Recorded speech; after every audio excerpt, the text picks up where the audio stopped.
Olen mei chetan mi pa kan du khan ti nge min ye lo ni ti kan hret theng te kan soidona ama ko chu hret na sak tu chuanin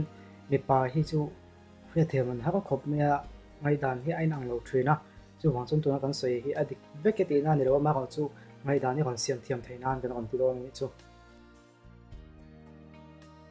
video kha mi patan hei che na min ye lo ni ti hret dan ti video han kan soi to ta mitle mitin tong hi mi chetan po dik ve tho ta tuna I vadu deuh khati meng du tu gai du deuh mi pa kha iwa en ta ni ta chun mi talo in tong ta khanin mit vai khatin tong kha chu yang polo ni ta se ma chu khami lai khan mi ta in ton khanin I sign pakhat ani ve ta min ye lem lo ni ti khriat na khani ta ama ko chu soi tong khanin bi hemi in ngai zon no chung changa hin vai dai khata in du hau to pa hi in du sa alo ni lem lo chuanin voi dai khata in du hau to pe thleng thei lem lo chu wang chuan in ye lo na khan bul kan tran phat ani ti a khriat tu kan ya chu wang chuanin mi pa po hian in kan mei chedu me lo le kan ye ang chi tu mit kan in ton ti du big chuang lo ni ti kha tai da chu wang chuan in mi ta lo in tong zeu zeu thina I voi khatin hu tu ma po in mi ta lo in ton po ko chuanin ngai thatak chan lo om ve ta pot ta la hanin mu ni khuwa anui dana che khan lo khata la in to nanin ei mer khia sa kan ni mo mer khia sa kan ni lo ni ani mo lema in mei do bi khi kan ni khatren ta ta chuan mei chia khan lo mit mei ta mi mei na ma han lo kan mit mei ta ta chuan mi ta hang tong tai mo khatia ga in han khan anui dana han lo ngai to ta la fake smile an tia hemi nui lem lem hi om ta ni chu tiang ni revin great smile kan pe ta hei nui tak tak nui sa ang khom le ta chuan anui dana che khanin pe lo de wa anui lem lem nge ni ya anui dana khan hei nang ma kha on sang che nge khami hangai ta la in nui tum hi tha nei chetam po ban nui hi za tha hu lo ni nui mi ta hin tong ta han nui sa ka hi me chetam tim lo tu kan ya mi pata na ngai on chuang lo nei chin min kon ni ma ta ta khan a on nui le dana che khanen lo chik ta la a le min an nui nge ni ya a kon nui ve sang che ti kha lo khe tum do na ni voi khatin hu na kha chu yang po lo ni ta se ti khan in han hu ni in han hu ta khan an nui thun che chuan angai that thak ve ta ni ti mang asan chu mi pa hian in kan du lo pui ti meng so no son min lo nui ve zia me te kan ngai de hu chu kan nui thadu vak lawa in nui na kan chang nge mo khatia hanin hai hanin enami hanin signal ze wang chi hanin de sa ke mo mi ko han san de au mo khatia chi kha a thrin kha chuanin a tluan kha chuan ti meng ama khanin entara atilu nge lem de wa ti ni lem lo chuanin ai lem lo che pon ve the tho chu mai che tan ve ta na try me mani video phazo kan so yang khan hanin mun nam nol fo hi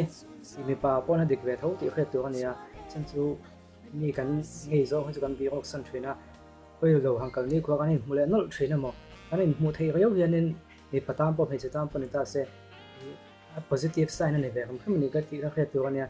kan du lo pui de kan ei de hi chu mun nol hi kan du lem lo kan in veng ve thina chu wang chu kan hanin mu le fo thina mo a hanom khom ni kho po kan hu tu ka lo din ne mo ka tiang kan hu tu kang ta ka lo om khanin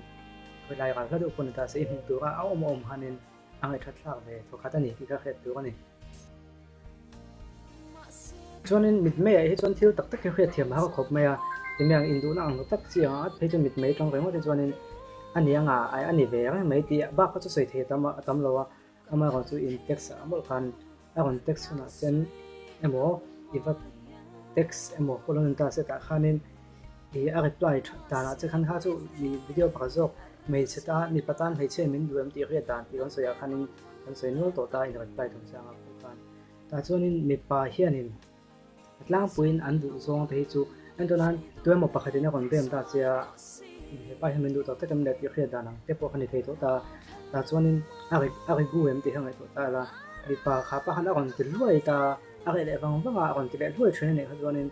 angai that la ko tok che ro de chen chu mi pa hian kan thil ve zong kan pe kan ti tu zela mi pa ina kan ti so tam do chu kan me che kan du zong kan pe na salu tu ga so po kan pe lo kan pe jing tok thrin min thrin ani chu tiang chu ni wang chuanin kha pa khana du che a du ve che ni chuanin a kon ti tluk mai ang a ko chu mi pa mi zen ang lo kan ti to kha zan ni khada kan ti a le wang va ka khada ga huwa a kon ti le kha tiang ni kha chona lung len chang chang na kon ti che pon ve the ma ko chu nge yang continuous deu in zom thang ven tak me chol mang lawa a kon ti de kan kha chuanin kha pa khan du ve da ve ve che ve che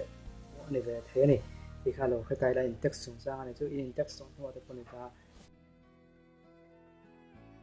chuanin mei chatan hi mi pawa biak ma sakhi tun lai khove danga chuanin in thlang lo tu ani a aza thlang mi lo za thei lo ni ram pon chuang mi lo ani ama ga chu sei tong khan iwa biak khanin zak thei lo de win wa pe lo ta la tha de win in thlang do ten lo be ta la ta khan mi pa hi chuanin mei che khan mi chu kan reply tlang pui zela ni chu lo kha ta la a on reply em mang che ta chu na on reply da na se khanin ngai tu ta la a hu tok a chang a hu tok ma ka chan chuanin để mình ý anh ấy thật thắc lâu đâu nè, mà họ chú anh còn reply đó là chỉ khán nên mấy chuyện này khán nên opposite này họ chú mình bài nào họ tôi cái cái mình chán nó sử dụng từ các bạn kia cho nên cho là khía mà mình cái cái phát lâu này thì các khía về thế mà chúผมมาหาไม่เทียมเอาchúให้chúอัดกันนี่ที่các khía tay là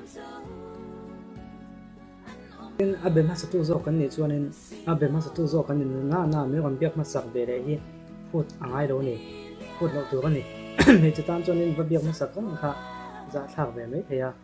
มาว่าชูป่าข้านี่อากันเบียกมันสักเจ้อีพูดมาลุกทุกขันอันดีกว่าอีว่าเป็นจันเด็กก็จันอีว่าเบียอากันไปเจ้าตุกมาตัวอากันเป็นจันเด็กวันเป็นมันสักจันตัวไอ้เวสิแล้วถ้าชวนนี่อันดีกว่าเทียอีข้าเราไปแต่ละเบียกมันสักที่ดาบไปหมดลุกตุกเราตัวกันนี่อันนี้อินจันเตียงน่าจะมีเนี่ยจะตัดมากันสวยตัวไหนจนเปียกจันเตียงไล่เปียกปืนเปียกถัดมาแบบไล่ปวดว่าแค่กันสวยวางกันเปียกพัสดุกันดับไปหมดก็จนกันจะเฉลี่ยที่นี่เปียกตัวนี้ตัวนี้ในป่าเห็นไม่เชื่อที่หันใช้กวนไม่โมเปียกไม่อย่างสิจริงตั้มตักนมเบียตั้มจอกตะกวนนี่เทียเดี๋ยวมูมันโลกในโลกเพชรจนดูตั้งเลี้ยงโลกโคตรที่ยังแนวทางไปวางแต่ลมมาบางแต่หันเปียกกันนั่งหัวเบียดอย่างนั้นก็หันเบียงเบียงนั้นเขาคุมไม่ที่เขาเราไปตาละสวยตัวข้านินข้ามป่าข้านินไอ้เราเสียอดุเสียนี่เอาหัวก็มาเปลี่ยนเสียเอ็งก็มอจุดนั้นกับบวยลกเขาจุดที่เขาติดลกเปียกงานนี้ชวนนินเราเห็นเห็นอมเขาป้าบวยเขาชวนนินก็โอ้ยเสียเราเด็กมาเสียกับบวยติดเสียเตี้ยนั่งมาพวกน่ะเราเห็นเด็กอมก็ในอินในเขาป้าบวยไอ้เบียมันจ้าอ่อนไปทันลูกเสียถอดเสียติลุงโอเสียถอดเสียแล้วก็จุเนี่ยนั่งอีดวงโตเป็นคนนั้นในทรินโนตาขัดยังนี่ก็ชวนนี่อะไรทดลองเราไปเดี๋ยวนี้จุเห็นมีเองมันจะน่าจะสมเหตุจุดที่กันนี่เห็นมีกี่ชวนนี่อาศัยเนี่ยยังให้มีตัวปิกเบี้ยที่จะเกิดขึ้นตุกแล้วว่าจะคุยแต่ถ้าเราแบ่งเป็นครบไม่ปิกเพื่อเอาเพียงตัวนี้เนี่ยสิที่เกิดขึ้นตุกแล้วว่าให้มีตัวปิกเบี้ยแล้วก็จุถึงว่าปุ้ยหมดแล้วก็ติดจูข้ามีปลาค่ะเนี่ยปุ้ยเด็กข้าตาคนที่รวยเด็กเด็กบางเด็กข้าเตียงจริงๆไม่ชนะคนนี้ก็เสียเองก็หมดไล่ชนะคนเนี่ยอินดี้เป็นคนที่ใช้เสียส่วนนี้มีปุ้ยมีหัวใช้มาเอาเจอเองก็หมดไล่ส่วนนี้ยังไงไม่รู้เนาะเลยได้ยากที่แบบให้ไอ้คุณเขาเลยจากตาเสียดูคุณอาคนชอบเลยด้วยข้าเตียงสิให้เตียสู้อันนี้ก็ส่วนนี้ข้ามีปลาค่ะเนี่ยนั่นแหละนั่นอย่างอะไรผมเลี้ยงโลเซปนิถ้าดูจ้างเราคนเป็นด้วยจะตักอาจจะกว่าคนเดียวจะคนไล่เองเลยมาอะไรเดี๋ยวบางคนก็ขัดแย้งสิค่ะถ้าทะเลาะนี่อันนั้นปั๊บตัวนี้เฮ้ยเดี๋ยวข้างในจ้องเลยเป็นอันนั้นมวยตกเอาตัวนี้บอกว่าข้ามีข้ามันเทียมขึ้นมาส่วนข้ามีมาปั๊บต่างข้านี่ไม่พอนั้นอันนั้นรีสปอนด์นะจะข้ามาปั๊บตัดตุ้มจุ๊บไล่จุ๊บเป็นเด็กเรามีเลยที่ไล่อันนู้นแล้วก็ตัวนั้นจะมีแบบเนี่ยอะไรถัดเอาไปเดี๋ยวไปขัดเตียงสู้นี่เลยว่านักปัดนักมวยตัวก็อมฟันเขามีบอกว่าขัดเตียงตาละจุดเตียงจุดขัดเตียงจวนอาป้าขันเนี่ยยัยเดิมเราเส้นไม่เท่เนี่ยเนี่ยเขาลูกตัวเราจะปนในเท่นี่ที่ขัดเตียงตาละจุดบางส่วนตัวตัวปิ๊กบิ๊กก็ใส่ใครครอบนั้นจนอาโบก็กับอามาก็ถัดตัวนี่อะไรสักด้วยเช่อะไรสักโลเล่เบี้ยวเช่ถ้าขันตัวนี่เราอะไรสักลูกตัวเราเช่เนี่ยคนอันมากปัดตัวนี้อะไรสักเบี้ยวเช่เนี่ยคนอันมากมวยตัวนี้ที่ช่วยสีจะจ้างที่เด็กช่วยสีเรานั่งมาค่ะที่อัพดาวน์ในถิ่นลุงค่ะอมที่ก็ส่วนนึงอามีปากค่ะเอาเป็นสักเชี่ยมเราจะโปอันนี้เท่นี่ที่ครับเรียกเทียมตัวนี้